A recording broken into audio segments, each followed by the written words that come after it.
नमस्कार साथियों, सिग्मा के ऑनलाइन प्लेटफॉर्म में आप लोगों का स्वागत है। लास्ट क्लास में अपन चर्चा कर रहे थे बीएससी के फर्स्ट सेमेस्टर में पेपर नंबर 2 पेपर सेकंड विद्युत चुंबकत्व की बात कर रहे थे अपन।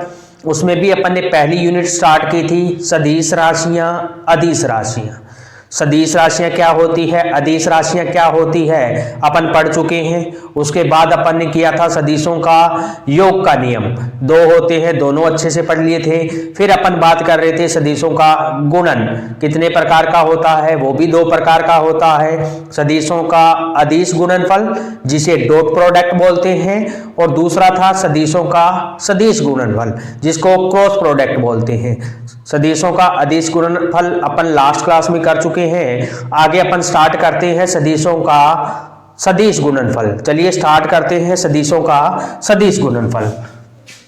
क्या होता है सदिशों का सदिश गुणनफल? सदिशों का सदिश गुणनफल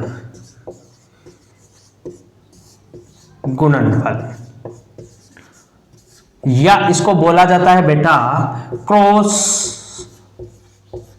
गुणन, क्रॉस प्रोडक्ट। जैसा कि इसका नाम है सदिशों का सदिश गुणनफल, इसका मतलब अपन दो सदिश लेंगे और उनका मल्टीप्लाई इस प्रकार से करेंगे कि जो अपने को प्रोडक्ट मिले, उत्पाद मिले, जो बाद में जो संख्या मिले वो भी क्या हो, एक सदिश राशि। इसलिए इसको बोला जाता है सदिशों का सदिश गुणनफल। करें बात, मेरे पास दो सदिश है, ए वेक्टर क्रॉस में बी वेक्टर। इसको किससे दर्शाते हैं? क्रॉस से, तभी तो इसका दूसरा नाम क्या है? Cross product. क्रॉस करें, इसकी वैल्यू आती है ए का मापांक, बी का मापांक, साइन थीटा और मल्टीप्लाई में आता है एन के। ये कैसे बनी देखिएगा। मेरे पास ये क्या है, ये वाला वेक्टर है बी वेक्टर और ये वाला वेक्टर क्या है? ए वेक्टर है, ठीक है। और इनके मध्य कोण कितना है? थीटा।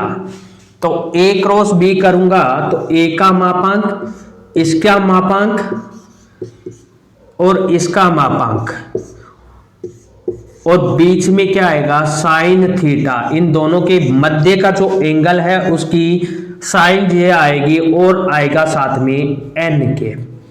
ये सारी क्या है? अदिश राशि है, परिमाण है क्या?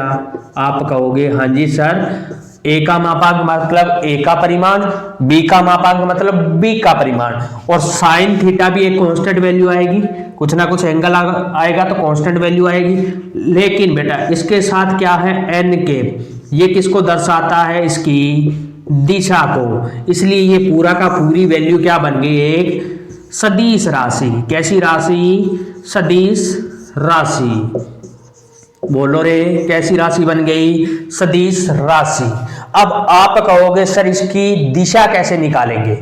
जब बेटा अपन चलेंगे ए क्रॉस बी तो किससे किससे जा रहे हैं? ए से जा रहे हैं बी पर। जहां सदिश ए होगा वहां रखेंगे उंगलियां और घुमाएंगे बी की तरफ। फ्लेमिंग का दायां हाथ का नियम क्या कहता है? ए से जाएंगे बी की तरफ। मैंने मान लिया ये ए है, ये नीचे जा रहे हैं बी, तो ए से जा रहा हूं बी, तो अंगूठा जा रहा है अंदर की तरफ, तो इस एन कैप की दिशा क्या होगी? लंबवत अंदर की तरफ। अगर मैं आता B cross A, B cross A, तो क्या होता? बी से आ रहा हूं ए की तरफ, अंगूठा आ रहा है बाहर की तरफ, तो दिशा कैसी होगी? लंबवत बाहर की तरफ। इसीलिए A cross B not equal to B cross A. ये ध्यान रखना क्योंकि इनमें दिशा का डिफरेंस आता है। एक लंबवत अंदर की तरफ है, एक लंबवत बाहर की तरफ है। यहां तक कोई दिक्कत समझ आ गया?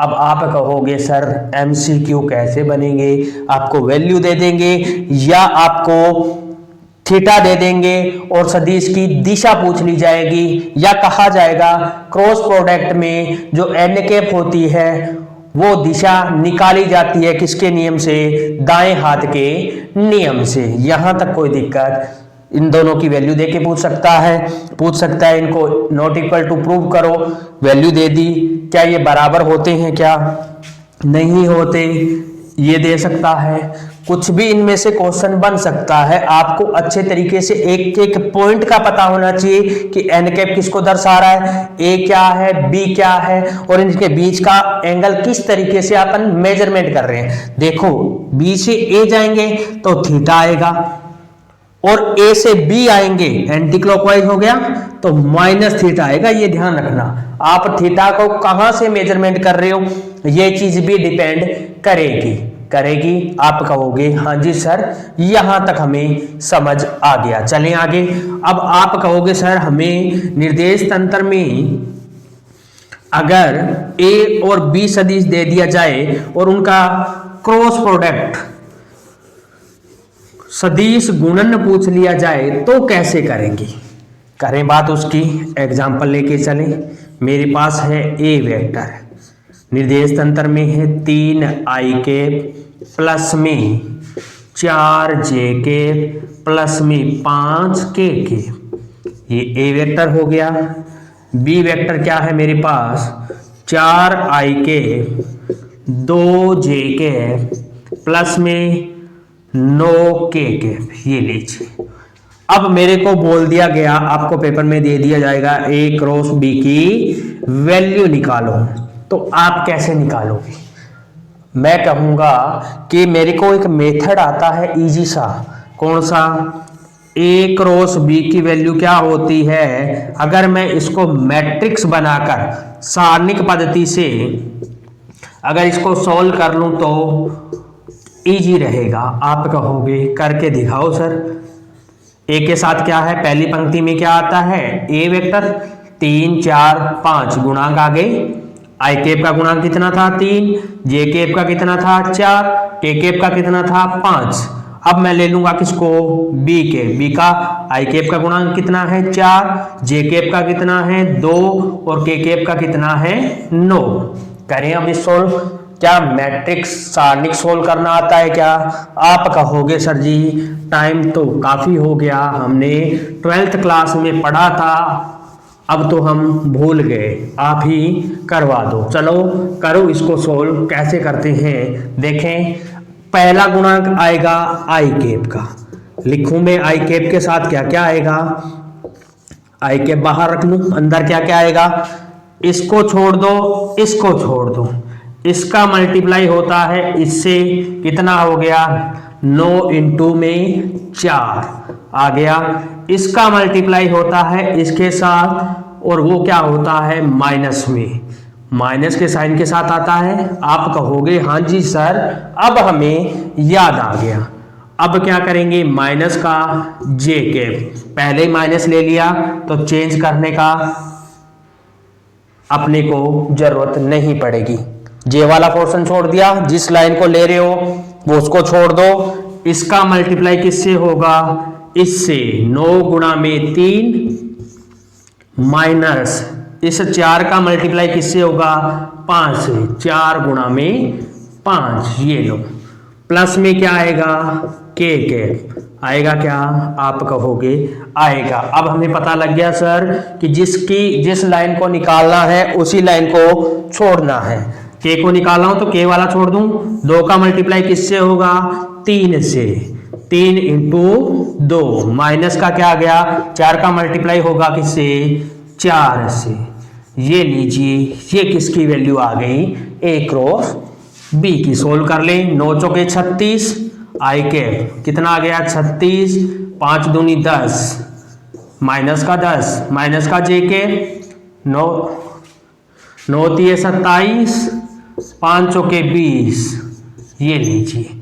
प्लस का के कैप कितना आ गया 3 दूनी 6, 4 चौके 16 आ गया। और सोल्व करें, 36 में से 10 गए, कितना बच गया 26 आई कैप, ये कितना बच गया माइनस का 7 जे कैप और माइनस का 10 के कैप। ये किसकी वैल्यू आ गई रे, ये वैल्यू आ गई किसकी ए क्रॉस बी की। देखिए वेक्टर लेके चले थे, लास्ट में भी क्या आ गया, वेक्टर आ गया, इसीलिए इसको बोला जाता है सदिशों का सदिश गुणनफल। यहां तक देखो कोई दिक्कत? कोई और एग्जांपल लेके दोबारा बताऊं क्या? आप कहोगे नहीं सर, हम इसी वीडियो को दोबारा से देख लेंगे तो अच्छे से समझ आ जाएगा। यहां तक बेटा कोई दिक्कत किसी को नहीं है। तो अपन ने ये बात किसकी कर ली, सदिशों के सदिश गुणन की।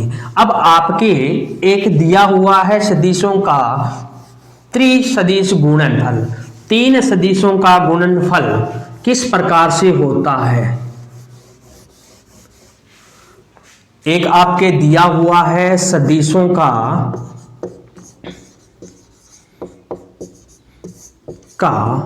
त्रिगुणन। ये तो अपन ने बात की थी जब अपने पास ए और बी दो सदिश हो। अब तीन दिए हुए हो तो वही तरीका, एक तो होगा अदिश गुणन और एक होगा कौन सा, सदिश गुणन।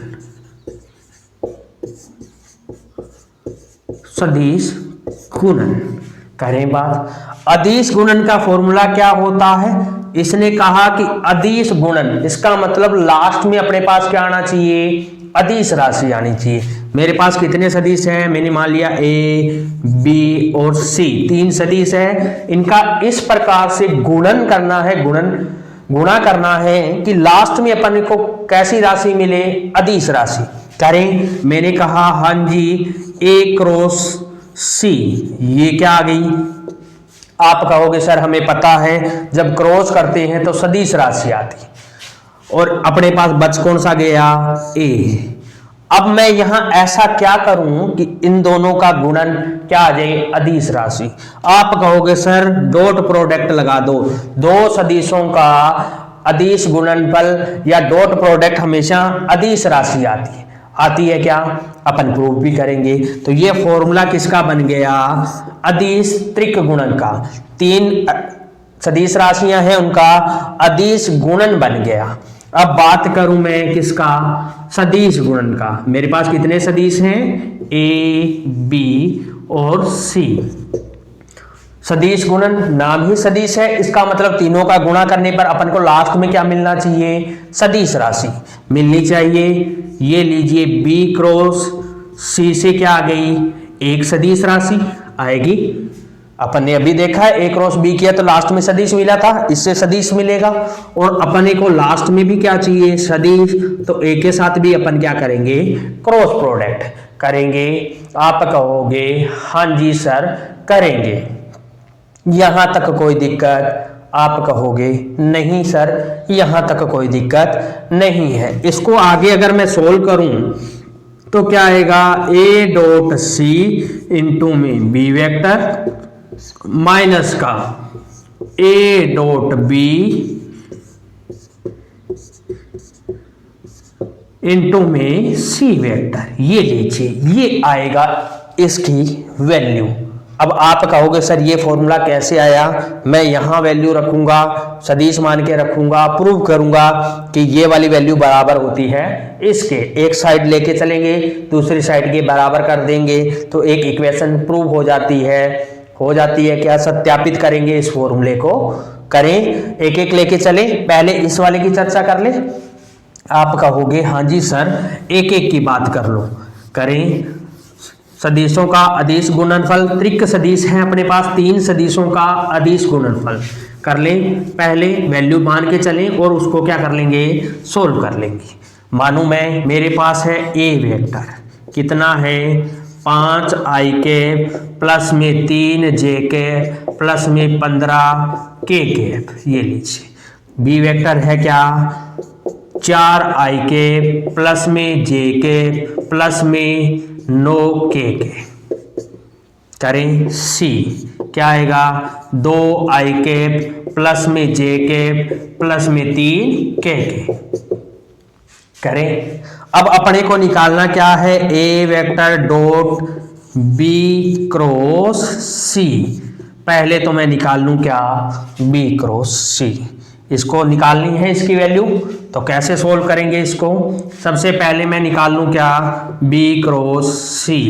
आप कहोगे निकाल लो सर, इसका हमें मेथड आता है। सारणी बनाई, ऊपर पहले क्या है B, तो पहले क्या आएगा B वाला 4 1 और साथ में क्या है 9। अब क्या आएगा C 2 1 3 आएगा। अब B क्रॉस C निकालूंगा तो क्या वैल्यू आ जाएगी B क्रॉस C की? अरे साथ साथ लिखते चलना भाई, इसको छोड़ दो इसको छोड़ दो, 3 का मल्टीप्लाई किससे हो गया 1 से, 3 एकम 3 माइनस 1 का मल्टीप्लाई 9 से, 9 एकम 9 आ गया, माइनस का क्या आता था जे कैप, जे वाली लाइन छोड़ दूं पूरी, 4 गुणा में 3 4 गुणा में 3 माइनस 9 गुणा में 2 आ गया जे कैप, प्लस का के कैप कितना आएगा, किसको छोड़ना है इस बार के वाले को, 4 गुणा में 1 4 माइनस 2 गुणा में 1 2 आ गया क्या, यहां तक कोई दिक्कत? इसको सोल्व कर लें, क्या बनेगा B क्रॉस C, क्या बनेगा आई कैप के साथ क्या आएगा, 9 में से 3 गए, कितने बच गए माइनस का 6 बच गए, माइनस बाहर ले आऊं, माइनस का 6 आई कैप, यहां माइनस बाहर है, 4 3 12 9 दूनी 18, 12 में से 18 गए, कितने बच गए 6 बच गए, वो भी माइनस के, बाहर क्या था माइनस और अंदर बच गया माइनस, तो माइनस माइनस क्या कर दूं प्लस कर दूं, क्या डायरेक्टली लिख दूं इसको 6। आप कहोगे सर जी इतनी मैथ तो हमें भी आती है, प्लस कर दो, आ गया क्या, इसको इससे किया तो कितना बच गया 2 के, तो बन गया क्या, ये लीजिए आ गई वैल्यू B क्रॉस C की। ये वाली वैल्यू यहां रख दूं, आप कहोगे रख दो, इसको लिख लिया क्या, साथ के साथ लिख लिया करो भाई, साथ के साथ नोट करते चला करो, ठीक है, इसको लिख लिया, आगे चलें। आप कहोगे सर वैल्यू रख दो इसकी, इसकी अगर मैं वैल्यू यहां पर रखूं तो A वेक्टर क्या था 4 क्या था 5 आई के प्लस में 3 जे के प्लस में 15 के, डॉट प्रोडक्ट आएगा किसका माइनस का 6 आई के प्लस का 6 जे के प्लस का 2 के, डॉट किसके साथ होता है, कल अपन ने देखा था आई का आई के साथ होगा, जे का जे के साथ होगा और के का के साथ होगा। तो आई का आई के साथ करें तो 5 गुणा में माइनस का 6 आई डॉट आई कितना हो गया 1 प्लस में 3 गुणा में 6 3 गुणा में 6 और जे डॉट जे क्या हो गया 1 प्लस में 15 गुणा में 2 के डॉट के क्या हो गया 1 हो गया, 6 5 30 माइनस का 30 6 3 18 15 दूनी 30 आ गया क्या, इस 30 से ये 30 कैंसिल हो गया, आंसर कितना आ गया 18। ये लीजिए ये क्या आ गया A dot B cross C का त्रिक 3 सदिश दिए, उनका वैल्यू आ गई कितनी अपने पास 18। इस तरीके से सोल्व कर लोगे सारे के सारे, आपको वैल्यू दे के सोल्व पूछ सकता है इसका फाइनल आंसर कितना है, और ऑप्शन में दे दे 12 14 16 और 18, तो आंसर कितना आएगा 18। यहां तक कोई दिक्कत? आप कहोगे नहीं सर यहां तक कोई दिक्कत हमें नहीं है, बाकी की चर्चा अपन नेक्स्ट क्लास में करेंगे। Thank you very much.